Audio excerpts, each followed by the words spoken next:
Are you looking to buy or build new construction here in the Denver market or anywhere in Colorado for that matter? If so, in today's video, we're going to cover the 12 steps to buying new construction that will keep your money safe and guarantee that you get exactly what you want in your new home for the best price. As much as I love making videos like this, I love helping people like you find their dream homes even more. My name is David Hakimi, and I'm one of the top realtors here in the Denver metro area. If you're new to the channel and want to learn more about our great city, go ahead and smash that like button and hit the bell so you get notified every time I drop new video. Make sure you stick around till the end of this video, as I have a special gift for those of you that do. Buying a brand new home can be a fantastic alternative to buying a resale home. After all, who doesn't want a brand new home with the latest finishes and a warranty? Not to mention, with new construction, there are no bidding wars, and the builders almost always are still willing to pay your closing costs. I'm one of the top new construction specialists in Denver, and I help about 3 to 4 families buy new construction every month. In this quick video, I want to share with you what I've learned over the years. I've boiled it all down in my 12-step guide to buying new construction. By the end of this video, you'll be armed with all the tools necessary to go find or build your dream home. Tip number 1, be careful how you fill out the builder's registration form. The builder's salespeople tenaciously press everyone who enters the model homes to fill out a registration card. Much like an open house on a resale, the on-site salesperson wants to capture your information for follow-up purposes. However, those registration cards serve another purpose. The card includes the question, how did you hear about our neighborhood? With options like online, radio commercial, Zillow, or My Realtor. If you check any box other than My Realtor or My Agent, the sales office may use that to avoid paying any agent that represents you in the future. Builders only want to pay an agent if the agent was the procuring cause that helped you discover and visit their development. If you don't communicate your agent initially helped you find them, they may refuse to compensate the agent. If you initially visit the sales office without an agent, you'll be fine as long as you specify on their registration card that you are represented by an agent. The other acceptable alternative is to politely decline to fill out the card. They typically won't force the issue because they don't want to alienate you or appear too pushy. If you have any questions, feel free to reach out. Okay, now that you've filled out the builder sign-in sheet correctly, you're ready for tip number 2. Number 2, you pay for an agent representation whether you use it or not. Home builders add 3% to the price of every home they build to cover agent costs. Contrary to popular misconception, choosing not to have an agent does not enable you to negotiate a lower price. If a buyer chooses not to bring an agent, the extra 3% simply becomes profit for the builder. Almost all major builders now operate on a one-price policy. They don't negotiate or offer additional incentives to buyers without agents. Major builders realize real estate agents are crucial to their long-term survival during down markets, so they're careful not to alienate us during hot markets. Builders also realize that best qualified buyers usually hire agents. Therefore, offering better pricing to unrepresented buyers is counterproductive and would be foolish for the builders. They certainly didn't grow to be multi-million-dollar operations by making foolish business decisions. The price you pay a builder entitles you to bring representation. Exercise your right to a real estate agent in your corner representing your interests. It's better to be safe than sorry. Tip number 3. Builder contracts are 60 to 80 pages of legalese designed to limit your rights in the transaction.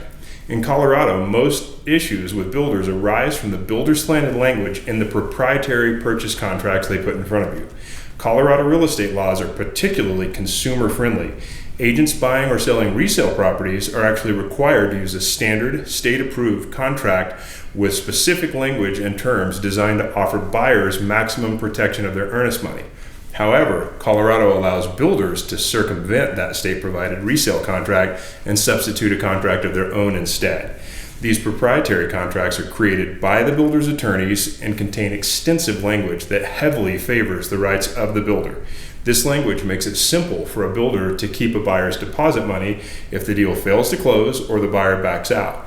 A typical builder's contract is also 60 to 80 legal-sized pages long. An experienced real estate agent interprets the builder's contract and carefully explains your buyer's rights or lack of rights as stated in that contract.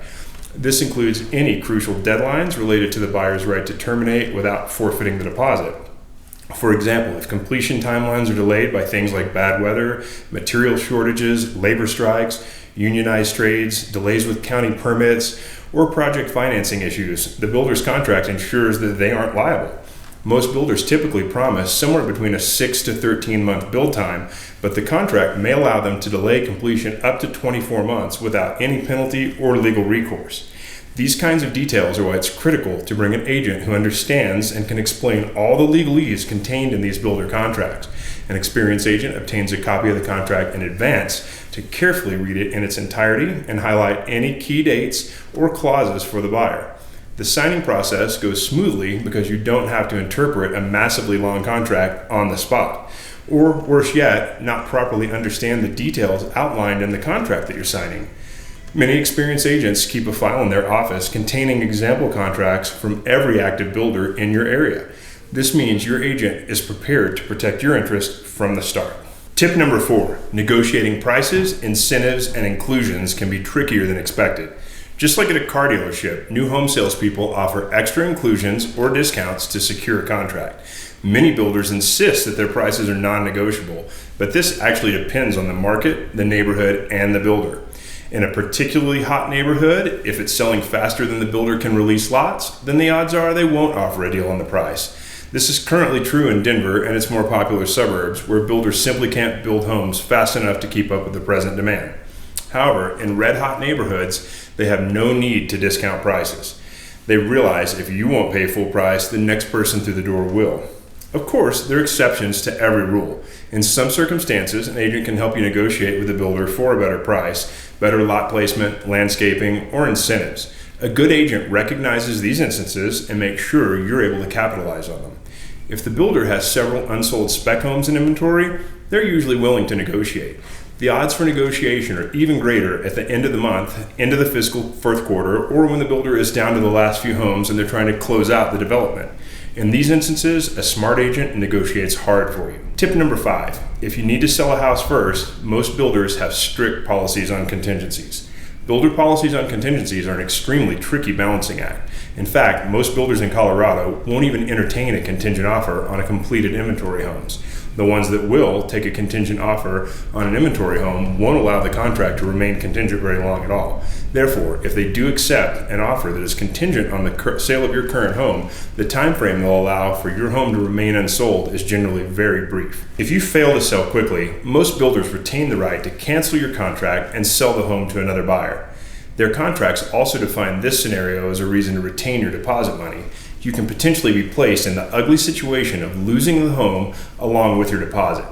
In situations where the new home is a dirt start, the policies on contingency are only slightly looser. Most builder contracts require the contingent sale to be completed in 6 months, even if the new home won't be completed for 10 months. Therefore, the buyer must seek temporary housing and make a double move. It's important to have an agent in your corner who's well-versed in managing new construction timelines. Your agent makes the sale of your home coincide with the completion of the new home as closely as possible. Threading that needle can be tricky due to the need to manage marketing, days under contract, and possession dates, all while minding the builder's contractual deadlines. If an agent mismanages this delicate juggling act, a buyer could end up with their current home sold out from under them and the contract on the replacement home terminated by the builder. In states with strong laws pertaining to specific performance, a seller can be sued for asking to back out of a sale, and the court can force them to complete the transaction. That's why it's crucial to have an agent experienced with builder transactions working on your behalf. Tip number 6, builders' advertised base prices are often quite deceptive. The builder's advertised base price is generally tens of thousands of dollars below the final completed price. The final price includes lot premiums, design center options, structural upgrades, low voltage options, appliances, landscaping, and builder incentives. The model home is packed with every imaginable upgrade, so it's essential to ask exactly what features are included with the basic home and which of those items you saw were upgrades. Even basic things like lawn grass, sprinklers, and fences are often not included. Refrigerators, garage door openers, window blinds, central air conditioners also aren't always included. Also, the builder won't normally allow changes to materials or structural features once construction has started. This is because builders can't deviate from the initial building plans once they're submitted to the county to obtain the building permit. Likewise, materials such as wood flooring, countertops, and appliances can't be easily changed midstream. Builders place their material orders in bulk to receive wholesale pricing. Therefore, it isn't feasible to make changes after the materials order has been placed. Review my Ultimate Builder Questionnaire for buying new construction as a guide for the specific elements to consider when purchasing new construction and common questions about modern building materials. If you're getting value from this video, I would love for you to tell me in the comments what you like most about this video so far. And if you haven't done it yet, go ahead and hit the like button as it helps us out a ton. Tip number 7, understand soil surveys, engineering reports, and issues with high water tables. A real estate agent understands how to interpret the meaning of the soil surveys and engineering reports pertaining to the chosen lot, and we read the blueprints and floor plans. The amount of expansive soils found during the soil survey determines the type of foundation that the home requires. Slab-on-grade foundations can be used when the expansive soil content is low, but the costlier pier and beam foundations must be used when high amounts are present. Give special consideration to lot selection when dealing with properties like golf course homes or homes on hillsides. Poor drainage, moist basements, and erosion issues can arise from unique topography and elevated water tables often found along golf courses. An agent with extensive builder experience typically knows the soil conditions in the area they work and knows how to best advise you on the pros and cons associated with various lots. Tip number 8, strategize to maximize your limited budget with a builder. Real estate agents can advise you on how to make the best use of your budget. Choices like lot location, structural upgrades, and design center options can make or break a buyer's budget. Some cosmetic options are more affordable to complete after closing, while some structural items can't be easily done after the house is completed at all. Most builders also require an additional deposit money once a buyer's design center choices exceed a set amount. The required deposit can be up to 50% of the cost of the upgrades if the cost of options exceeds the predetermined dollar amount. Your agent questions the builder about all the inclusions, contingency terms, financing, and incentives to meet your budget. Also, a quality agent advises you not to over-improve the home above the norm for the neighborhood. New construction homes almost always appraise for financing unless the buyer goes overboard with the design center options. However, most builder contracts state that the buyer is required to close on the home even if the appraisal comes in low. Aside from the buyer's loan getting declined due to no fault of the buyer, or the builder failing to complete the home on time, builder contracts generally have no provisions in place for a buyer to terminate without forfeiting their deposit. You must understand how to manage your budget to protect your investment. Tip number 9, issues with quality and defects during the construction process. As stated above, the builder salesperson protects the interests of the builder. They're definitely not there to watch out for your best interest. Because building a home is a complex process with plenty of room for errors, you want a second set of experienced eyes looking for potential issues during the stage inspections. Your real estate agent accompanies you at walkthroughs with the foreman at the various stages of construction: pre-drywall, electrical, low voltage, and the final pre-closing walkthrough to identify any touch-ups needed. It's also the agent's job to catch deficiencies and hold the builder's foreman accountable for completing all the repairs and necessary corrections prior to closing. New homes are fully covered by the builder's warranty, and a builder's reputation depends on delivering homes that are free of problems. However, pay close attention to the language in their contract that deals with defects discovered during the round of walkthroughs. Most builders will not allow a buyer to terminate over these items. Instead, they insist that the buyer allow them to correct the issues before the home is delivered. Tip number 10, protecting your deposit money is always a major concern with new construction. Builders typically require a larger deposit than with a traditional resale purchase.